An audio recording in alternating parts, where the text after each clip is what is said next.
Kaya mga kapatid, we have to settle down our life to God. Amen? Now, sino mapunta sa impyerno? But the fearful, coward. Yung mga takot.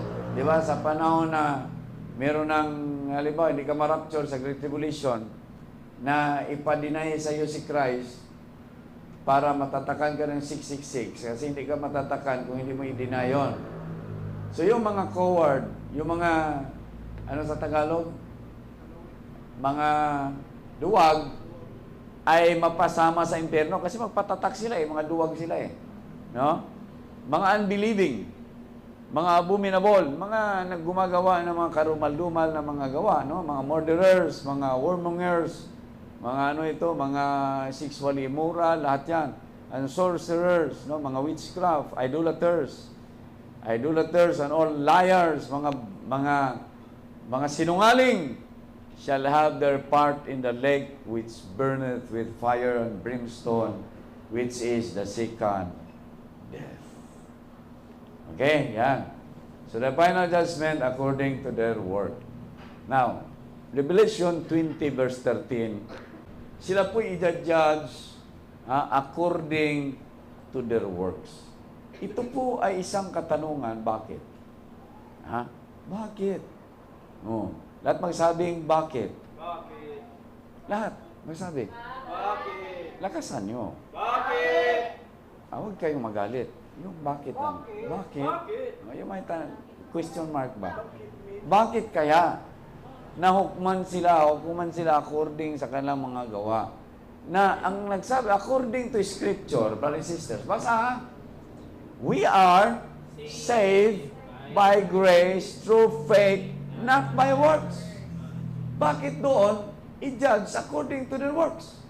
Di ba? Hindi kayo nagtaka? Ngayon, nagtaka na kayo. Okay, saan ba ang mga sitas nito? Ephesians 2:8, basa. For by grace are ye saved through faith, and that not of yourselves. It is the gift of God. Verse 9, not of works. Bakit doon i-judge ka according to your works? Nasabi man dito, not of works, lest any man should boast. Hindi daw tayo naligtas dahil sa gawa para walang makapag-yabang sa harap ng Panginoon. Amen. So, ang ating kaligtasan ay sa pamagitan ng grasya, unmerited favor, na naligtas tayo sa pamagitan ng pananampalataya. Hindi na ito galing sa atin, ito po ay kaloob ng Diyos. Pagkaloob po ng bayad. Hindi sa pamagitan ng ating mga gawa.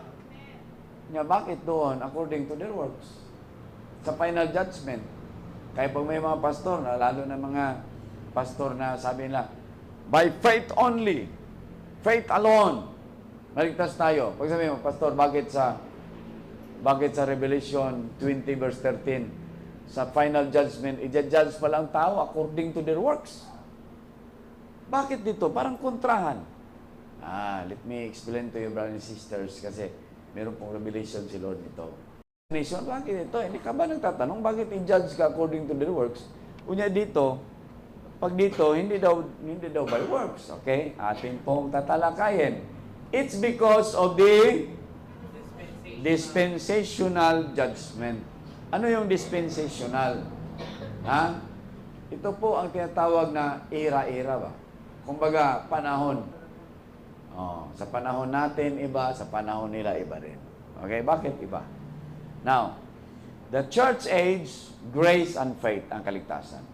We are under this era now, this time. We're in this dispensation of grace and faith. Kaya nga sabi, pag matapos ang grasya, disgrasya na. Kaya sa panahon ng grasya, we have to take advantage na ating pong isettle down ang ating kaligtasan sa Lord. Ngayon, panahon sa grasya tayo, church age tayo Ngayon, sa millennial age, by works ang kaligtasan. Bakit? Bakit na naman? Why? Lahat magsabing? Why? Lahat magsabing? Why? Lahat magsabing? Why? Why? Why na po? Sige na lang, why? Ha? Na mangguduha, lahi-lahi na. Sa church age, ang church age, galing sa panahon ni Jesus nung siya na-resurrect, hanggang sa hindi pa mag-umpisa ang 1,000 years.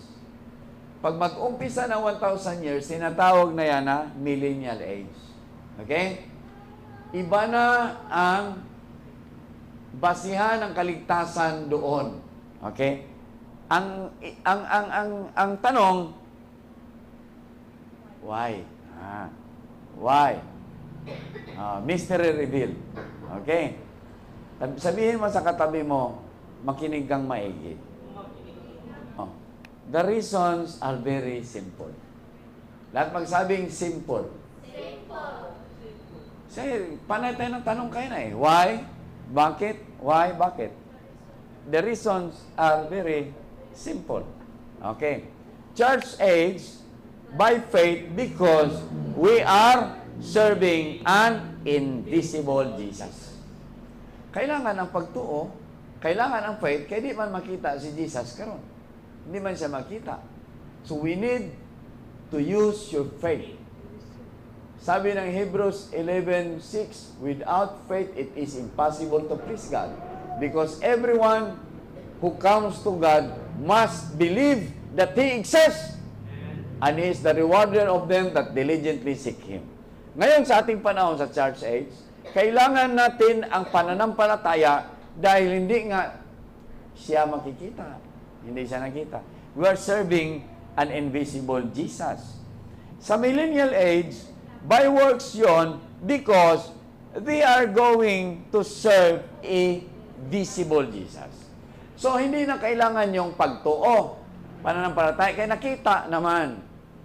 Ngayon, kailangan natin yung faith dahil hindi siya nakita, we have to believe that He exists. Amen? At malaking punto yan sa Diyos na ang tao ay naniniwala sa Kanya kahit hindi siya nakikita. Amen? Yung si Tomas. Di ba? Yung si Tomas, sabi ni Tomas, hindi ko maniwala kung hindi ko makita yung sugat niya sa kamay at sa tagiliran. So, tinawag siya ni Jesus. Sabi niya, Tomas, lumapit ka. So, hipuin mo ako. So, inipo ni Tomas. Nakita yung sugat niya dito, dito sa tama ng pako, at saka yung dito sa tagiliran niya. Anong sabi ni Tomas? Panginoon ko at Diyos ko. Di ba? Sabi niya, sumampalataya ka ba dahil nakita mo ako? Mas blessed yung lahat ng mga naniwala kahit hindi nila ako nakikita. Amen? Tayo pala ngayon sa invisible Jesus na nag-serve, we are blessed than the people in this millennial age. Dahil sa kanila kasi, nakita nila si Jesus, so ang basihan ng kaligtasan nila ay yung good works. Amen? They have to work. Good works para sa kanilang kaligtasan. Ang faith hindi na kailangan dahil nakita na nila visible na si Jesus at the time. Kaya nga, naisip ko, mga kapatid, kaya nga nakapag-recruit si Satan ng marami. Why? Simpatyahan ng mga tao eh. Sabi niya, ay, mag-serve kayo dyan. Bawal ang inom, bawal ang droga, bawal ang disco, bawal ang mga immoral. Dito sa akin, lahat gagawin natin. Maraming mga tao na parang napipressure sila sa righteousness eh. So, sabi sila, sige, si Satan na lang ating Diyos. Kaya nga, nakarecruit siya ng marami. Amen.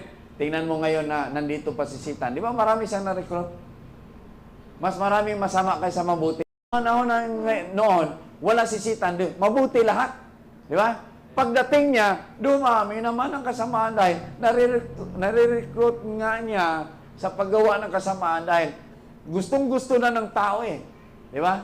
Naahadlangan lang sila dahil nandyan si Jesus at meron siyang batas.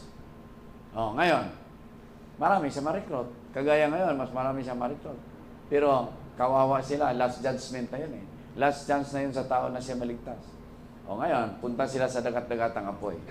Kaya mga kapatid, hindi tayo magtaka kung bakit ang judgment by works na. Dahil yung mga tao na yan na naka-enter na sa millennial reign na visible na si Jesus noon. Amen. Ha? Hebrews 11:1. Basa! Now faith is the substance of Things hoped for, the evidence of things not seen. Kaya nga, kailangan natin ng faith ngayon sa invisible Jesus dahil ang faith pala ay mga substansya yan sa mga bagay na hindi man siya nakikita pero pinapaniwalaan mo na nandyan yun. Amen. Ha? Substance of things hoped for, the evidence of things not seen. Amen. Di ba si Jesus hindi nakita ngayon pero nag-serve tayo sa Kanya? Malay mo, hindi pala totoo. Pero dahil sumampalataya tayo, masaya si Lord. Amen. It is impossible. Without faith, it is impossible to please God. Baliktarin mo yan. Ibig sabihin, mapiplease si Lord pag tayo sumampalataya sa Kanya. Kahit hindi natin siya nakikita. Kasi ang pananampalataya ay yun nga ang substansya ng mga pinapaniwalaan mo na kahit hindi mo nakikita. Okay? Now, Romans 8:24. Basa, for we are saved by hope. Di ba? Yung hope dito, nakikita mo dito. Na sa pamagitan ng ating pananampalataya, na tayo po'y sumampalataya kahit na sa mga bagay na hindi natin nakikita. Kaya nag-hope tayo, meron talagang Panginoon. Amen. At dito, sabi ito, for we are saved by hope. Hope ba? Naglaom ka. Ha? But hope, sabi ito, but hope that is seen is not hope. Ha? Pag ang mabagay daw na pinapaniwalaan mo na meron kahit hindi mo nakikita, pero pag nakikita mo, hindi na gamit yung hope. Kasi nakikita mo na eh. You are in the actual situation. Amen? Halimbawa, may magsabi sa'yo, magpadala ko sa'yo ng parcel ha, regalo ko yan sa'yo. Nung hindi mo pa yan nakikita, nag-hope ka na darating at magsabi ka, salamat po. Okay? Di ba? Ano ka ba? Naniniwala ka na, nag-hope ka na, darating yon kahit hindi mo pa nakita. Nung pagdating na ng parcel, nakita mo na yon. Hindi na hope yon. Actual na yon.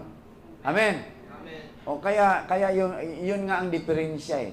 Sa ngayon, sa before millennial reign, at sa millennial reign of Christ. Okay? Okay, we are saved by hope, but hope that is seen is not hope. For what a man saith, why doth he yet hope for? O, pag nakita mo na, mag-hope pa man ka, nakita mo naman yun. O, di ba? So, sa panahon ni Jesus, na visible na siya, wala na yung faith, wala na yung hope. Kita na eh. Amen? Kasi gamit na yung faith at saka hope, yung hindi mo pa siya nakita. Kaya ang judgment sa kanila, hindi na by faith, hindi na by hope, but ang judgment sa kanila ay by works. Kailangan you have to work. Kung ano man ang sinasabi ng Bible, gawin mo yan, at dyan ka maliligtas. Kasi ito mga kapatid, tingnan mo.